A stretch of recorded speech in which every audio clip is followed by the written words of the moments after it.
प्यारे बच्चों, नमस्कार। मैं पुनः प्रस्तुत हूँ आपके समक्ष एक नए वीडियो के साथ। आज हम अपने पाठ्य पुस्तक अंतरा के काव्य खंड से निराला को अपने विषय वस्तु बनाएंगे।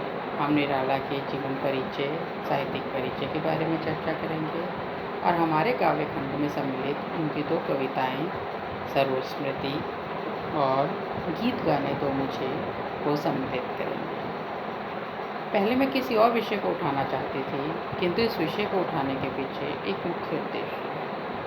आज हम देखते हैं और देख रहे हैं कि यह एक त्रासदी काल जिसके अंतर्गत बहुत अनोखे अनुभव हम कर रहे हैं। हम पिछले 50 दिनों से घरों पर बंद हैं और अब 50 दिनों के बाद नित नई चुनौतियाँ हमारे समक्ष आकर खड़ी हो रही हैं। ऐसे में बच्चों, जानना बहुत आवश्यक हो जाता है कि केवल हमने ही ऐसी त्रासदियों का सामना नहीं किया, अपितु बहुत बहुत बड़े महान व्यक्तित्व भी इन त्रासदियों का सामना करते आए हैं और ऐसी ही त्रासदी का सामना किया था निराला ने। तो इसीलिए आज मुझे लगता है कि आज के समय की आवश्यकता को समझते हुए बहुत आवश्यक हो जाता है निराला को समझना। और मुझे लगता है कि आज शायद निराला को समझना हमारे लिए बहुत आसान भी हो कि उन्होंने कितनी तकलीफ़ें झेली, कितने दुखों का सामना किया। निराला, जिनका पूरा नाम था सूर्यकांत त्रिपाठी निराला। सूर्यकांत त्रिपाठी निराला की अगर मैं बात बोलूँ तो वो एक बहुत बहुत महान व्यक्तित्व है, विराट व्यक्तित्व है, छायावाद के एक स्तंभ। छायावाद के बारे में हम बार बार चर्चा करते हैं कि 4 स्तंभों की जब बात की जाती है तो जयशंकर प्रसाद, सूर्यकांत त्रिपाठी निराला, सुमित्रानंदन पंत और महादेवी वर्मा जी का नाम आता है। तो उसमें से अगर मैं ये कह सकती हूँ कि प्रमुख एक स्तंभ जो हैं वो निराला हैं, सूर्यकांत त्रिपाठी निराला। सूर्यकांत त्रिपाठी निराला के बारे में जब आप जानेंगे तो आप देखेंगे कि बंगाल के महिषादल राज्य में उनका 1896 में जन्म और उन्हें वहाँ पर आरंभिक शिक्षा दीक्षा सही प्रकार से सुचारू रूप से नहीं मिल पाई, जिसका एक मुख्य कारण था कि उनके पिता रामनिवास तिवारी ने 2 विवाह किए। पहली पत्नी समय से पहले मृत्यु को प्राप्त हो गई। दूसरे विवाह के उपरांत भी निराला की माँ उन्हें जन्म देकर तब मृत्यु को प्राप्त हो गई, जो वह मात्र 3 वर्ष के थे। उसके उपरांत निराला के पिता ने विवाह नहीं किया, किंतु वो अपने पुत्र को उस तरीके से भी नहीं पाल पाए कि अपनी एकमात्र संतान समझकर उसका पालन पोषण करें। वो अक्सर उसे मारते पीटते भी थे, उस पर अपना पूरा गुस्सा भी उतारते थे। निराला ने अपनी जीवन गाथा में जगह जगह इस बात का वर्णन भी किया है। ऐसे में निराला को सीधे ही 8वीं कक्षा में दाखिल कराया गया। वहाँ पर बंगाली, अंग्रेज़ी भाषा का ज्ञान तो उन्हें हुआ, किंतु हिंदी से उनका कोई नाता नहीं जुड़ पाया।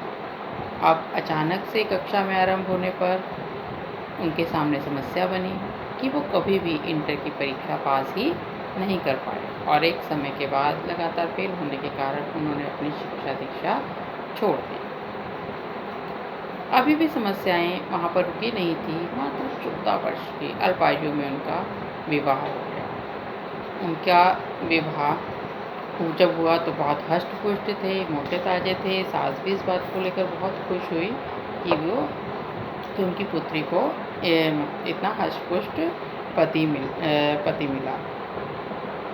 अब वो अपनी पत्नी से बहुत अधिक प्रेम भी करते थे, लेकिन नहीं भी करते थे, क्योंकि शायद उनकी अभी वो उम्र ही नहीं थी कि शादी को समझने की और गृहस्थ जीवन को समझने की। हर छोटी छोटी बात पर उनकी लड़ाई हो जाती थी, जबकि उनकी पत्नी रूपवती थी, गुणवती थी और बहुत अच्छा गाती थी और बहुत संस्कारी महिला थी।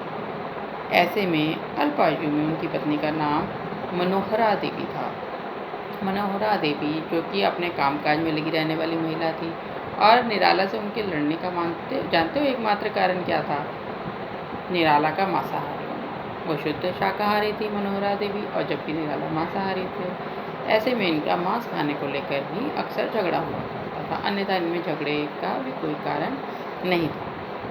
मनोहरा देवी ने 2 बच्चों को जन्म दिया, रामकृष्ण और सरोज। और उस समय जैसे आज एक महामारी का हम सामना कर रहे हैं, वो 2 भी महामारियों का होता था। इन्फ्लुएंजा यानी हैज़ा, इस तरह की बीमारियां बहुत आम बीमारियां थीं। उस समय भी वहाँ पर महामारी फैली, जिसके अंतर्गत निराला ने बहुत छोटी अल्प आयु में अपनी पत्नी को खो दिया।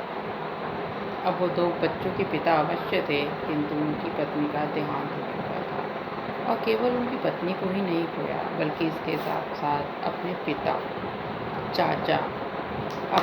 चाचा आदि भी एक कर स्वर्ग से धारे।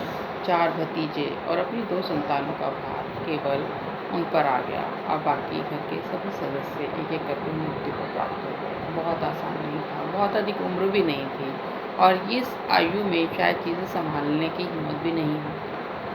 उनकी सास ने उनसे बोला कि अब आपको पुनः विवाह कर लेना चाहिए, क्योंकि आपके 2 छोटे बच्चे हैं। इसके लिए उन्होंने उनकी कुंडली भी बनवाई, और उन्हें बताया कि देखिए, तुम्हारी कुंडली में भी 2 विवाह हैं।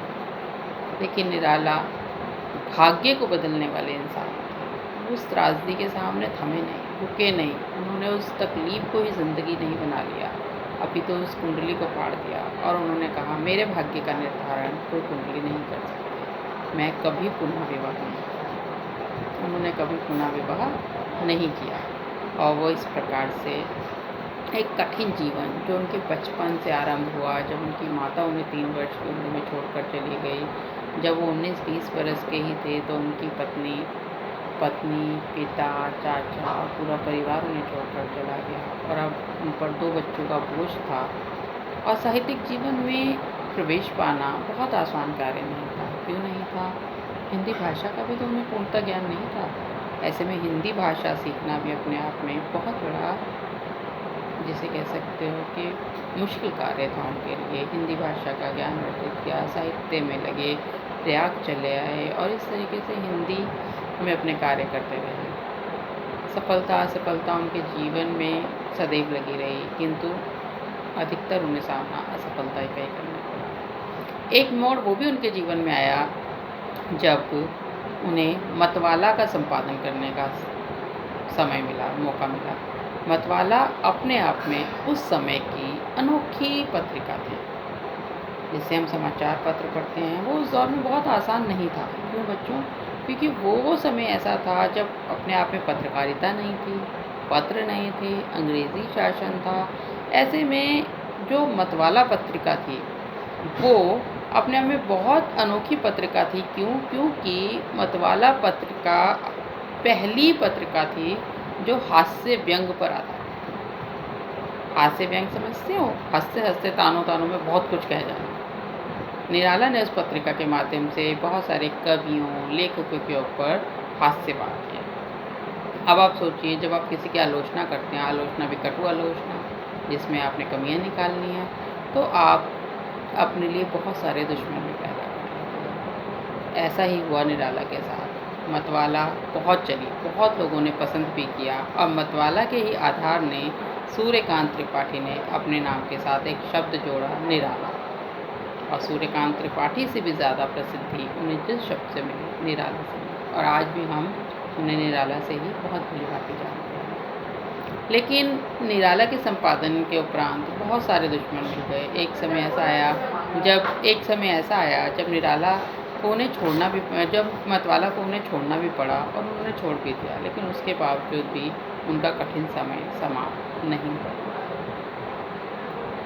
अब साहित्यिक जीवन में वो अपना स्थान बना रहे थे, बनाने की चेष्टा में आगे बढ़ रहे थे, लेकिन उसके उपरांत भी चीज़ें बहुत आसान नहीं थी। जबकि निराला का लेखन कार्य बहुत ही अद्भुत है।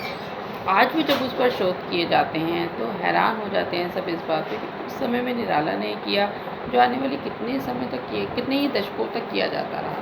लेकिन तब निराला को वो प्रसिद्धि नहीं मिली जिसके वो वास्तविक हकदार थे।